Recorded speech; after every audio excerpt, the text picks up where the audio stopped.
Has it been to you startling to see the way in which the media operates in flagrant propaganda mode? They do not cover real stories. They convert bogus narratives into stories.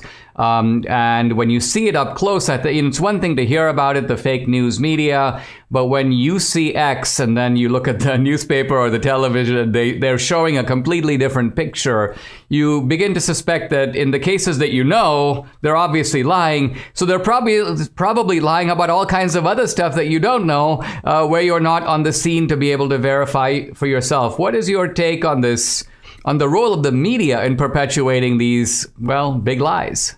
Yeah, absolutely. Well, like I said before, the media banks on these tug at your heartstrings stories, and they're only showing the groups, the family units, the women and children that are coming across and wanting a better life in America, to live the American dream and have a better life for their children. And yes, that is the case for a lot of them, for most of them.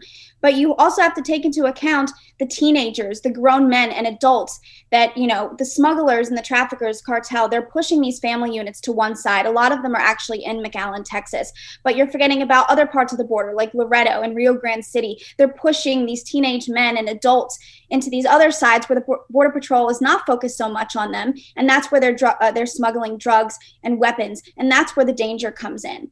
So the media is only portraying one side of the story, which every immigrant that's crossing illegally, they're just seeking asylum and they just want a better life. And I don't want to take that away from them because that certainly is the case for most of them. But you also have to give attention to those that want to come here illegally and do harm. And they're smuggling the drugs, the weapons, and human trafficking.